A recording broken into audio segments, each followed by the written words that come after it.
Most people can tell you what investments they own, but they can't explain their retirement plan, how it all works together when taxes, Social Security, Medicare, and the market start pulling on it at the exact same time.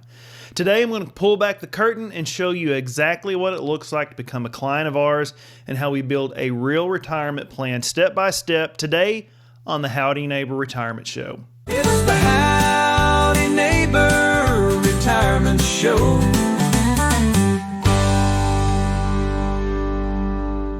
Howdy neighbor, I'm Michael Andrews with Andrews Insurance and Advisory, and you are listening to the Howdy Neighbor Retirement Show.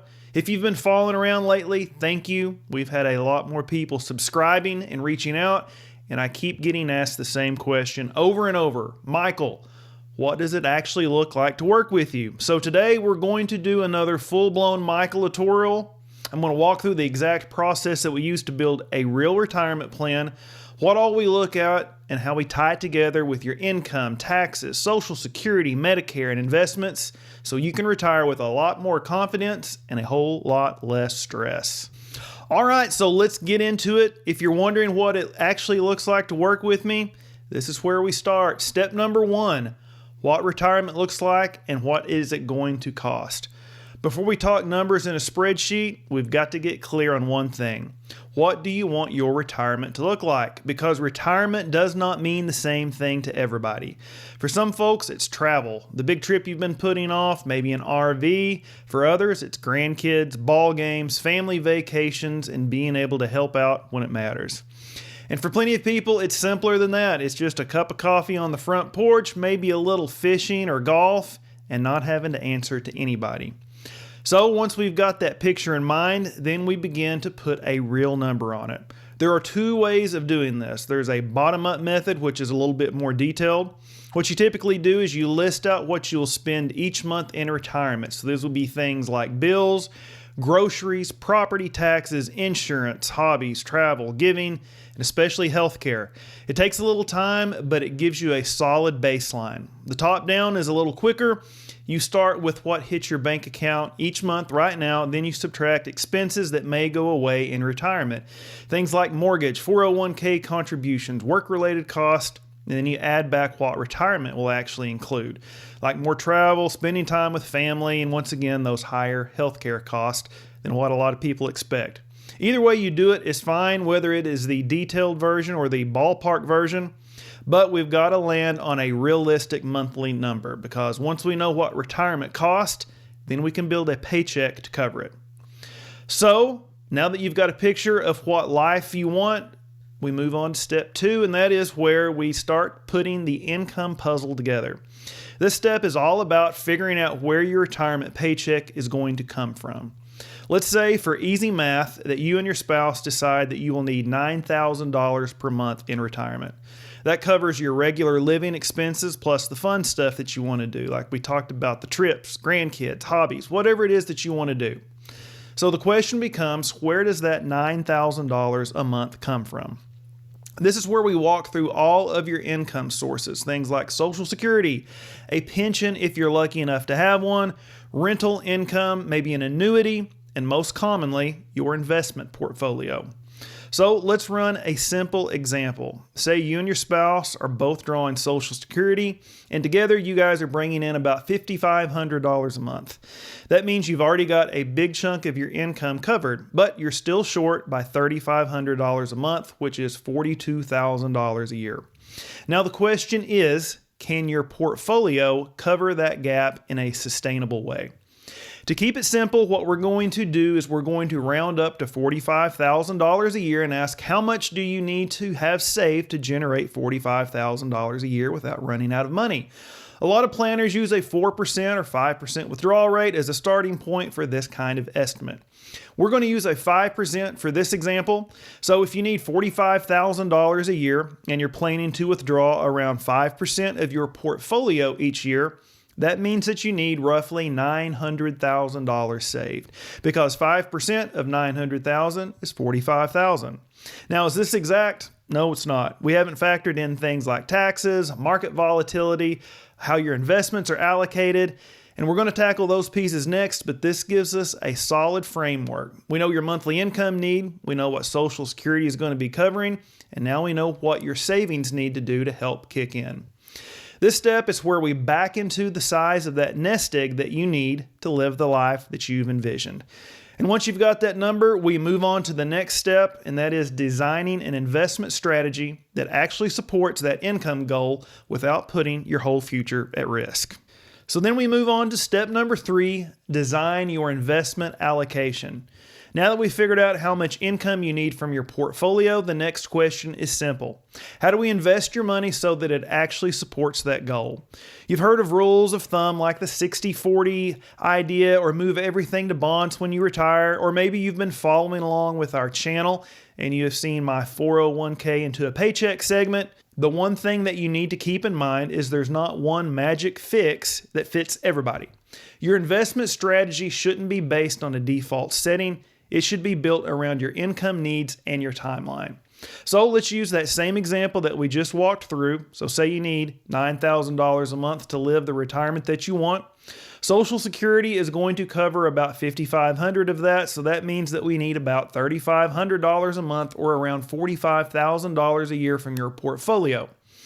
If you didn't need to pull income at all, you could afford to ride out market drops with mostly stocks, but most folks do need the income.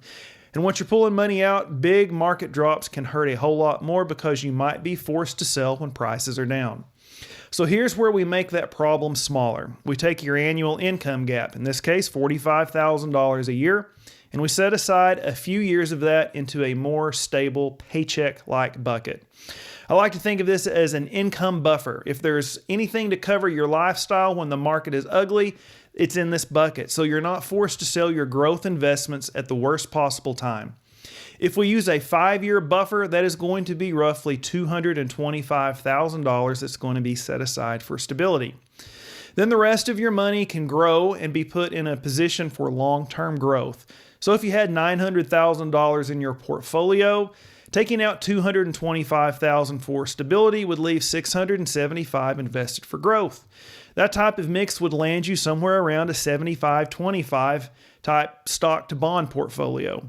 But the point is the percentage is not exact. The point is that the job has a bucket. The stable side is there to pay the bills when the market is down, and the growth side is there to keep up with inflation and keep your purchasing power strong over a long retirement. And one more thing, the conservative side needs to be designed on purpose. Not all bond funds behave the same, and safe money still needs a plan. The goal is to build something that lets you sleep at night without giving up your growth that you'll need over the next 20 to 30 years. That's the big takeaway for step number 3. Your investment mix should be built around your income plan, not the other way around. If the market drops, we want you pulling income from a stable bucket. If the market's doing well, we want you benefiting from that growth bucket. That's what makes this retirement plan more sustainable. So now that we've got that set up, we move on to step number 4, and that is how to keep taxes from taking a bigger bite out of that paycheck than they need to. This is the first part that everybody wants to jump to, and that is the tax planning. Things like Roth conversion, tax brackets, RMD, all of that stuff. And yes, if you do it right, it can save a lot of money over a long retirement. But tax planning only works when the rest of your plan is already in place. If you try to build your retirement around taxes before you know your income needs, or your Social Security timing, or how your money is going to be invested, then you're basically guessing. Here's why. So let's say that you're thinking about doing a Roth conversion. It's a great strategy for a lot of people, but the question is, how much do you convert and when do you do it?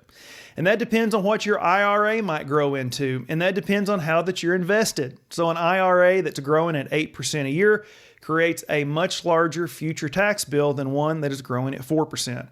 That changes your RMDs, your taxable incomes, and sometimes even your Medicare premiums.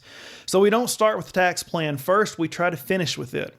Once we know what you need to live on, where the income is coming from, and how your portfolio needs to be structured, then we can start to get strategic. We look at things like whether Roth conversions make sense and how to size them, whether you have opportunities in a brokerage account to manage gains smartly, how to plan for RMDs before they become a problem, and how to place investments in the right account so you're not creating unnecessary taxes. If you're charitable, we can also look at smarter ways to give. The goal isn't just to pay less in taxes. The goal here is to keep more of what you've earned without sacrificing the retirement that you actually want to live. That's why this is step number 4 and not step number 1. And once this is dialed in, then we move on to step number 5, and that is protecting this plan with the right insurance coverage, including Medicare and long-term care. Step 5, once again, we are protecting this plan. You can have a great investment strategy, a smart tax plan, and a solid income plan, but one bad surprise, a health event, a lawsuit, a long-term care situation, and it can knock the whole thing sideways if your coverage isn't lined up. In this step, we review 2 things. What coverage do you no longer need, and what protection you may need to add or adjust? A lot of people don't need the same kind of life insurance that they had when they had kids in the house or they had a larger mortgage, and disability coverage usually matters a whole lot less once you're no longer working. But as you get closer to retirement, your net worth is often at its highest, so being underinsured is just as dangerous. First is health insurance. If you're retiring before 65, we need a plan. Are you going to use COBRA? Are you going to use the marketplace? We got to figure out if your taxable income could qualify you for subsidies. Then at 65, Medicare becomes a major piece of the puzzle. Parts A and B, a drug plan, and either a Medicare supplement or Medicare Advantage plan. This is one area where a wrong move can get really expensive really fast, either in premiums or high out-of-pocket costs down the road. The second thing that we want to take a look at is your long-term care. Nobody likes talking about it. Nobody likes thinking about it, but we have to. The question isn't if you want to think about it, it's whether you want to insure that risk or plan to self-fund it. When we run the numbers and decide what fits your situation and what your comfort level is. The third thing that we need to try to look at is your property and liability protection. We make sure your home and auto coverage still matches your life today. And when we talk about an umbrella insurance policy, because it's usually inexpensive and it can protect your retirement savings from the kind of lawsuit that people typically never see coming. After we do that, we move on to step number 6, and this is estate planning. So a lot of people think that estate planning is just for wealthy people, and that is just not the case. It's not about just having a will. This is about making things simple for your family, keeping your wishes clear, and avoiding a mess later on down the road. A basic estate plan usually includes a will, powers of attorney, and healthcare directives. That is the typical foundation, but for a lot of families, the real upgrade is a revocable living trust. A trust gives you more control over how your assets are handled, who gets what, and when they get it. It also keeps things out of probate, which means less court involvement, fewer delays, and less stress for your family during a hard time. Another big reason people like trust is the privacy. A will can become public record, but a trust keeps your personal business and your family's business more private. If you're trying to protect a spouse, keep things organized for kids and grandkids, or if you've got land, a business, or anything that you want handled a certain way, a trust can be one of the smartest parts of a retirement plan. You don't have to be rich to need one. You just have to care about what happens after you're gone. So that's it. That is the 6-step process that we use with every one of our clients. I use that to build a real retirement plan, starting with what your retirement is going to look like, putting a dollar amount on it, mapping out the income sources that it takes to fund it, building that investment strategy around your paycheck, making sure that taxes don't eat up too much of it, making for sure that insurance and Medicare is in the right place, and then finishing it with a good estate plan, just so your wishes stay clear and private. And for 2026, we are looking to add a limited number of new clients. So if you want help putting your own plan together the right way, reach out and let's see if it's a fit. If you're not sure where to start, here's a simple one. Just send me an email. Send me a question to michael@andrewsadv.com. I read every one of the emails that I get. If it's going to be about retirement planning, I'll respond to you and we'll see if we can get something set up. If it's a question, well, I might read it and use it on a future episode. You've worked hard to build your retirement, and you don't have to make these decisions alone. If you want a second opinion on your retirement plan, I'm here to help you. It doesn't cost anything for me to take a look, but not letting me, Man, it could cost you thousands. So if you're ready to take the relationship to the next level, you can always call or text me at 918-842-7379 or head over to andrewsadv.com and click on my calendar to schedule a time that works for you. Before you go, if you would, hit subscribe on YouTube so you don't miss next week's episode, and follow the Howdy Neighbor Retirement Show page on Facebook. If you found this helpful, give it a like, leave a comment, and share it with a friend who could use some good neighborly retirement advice. Thanks again for listening, and we will see you all next week right here on the Howdy Neighbor Retirement Show. Thanks. It's the Howdy Neighbor Retirement Show, helping you plan so your money will grow.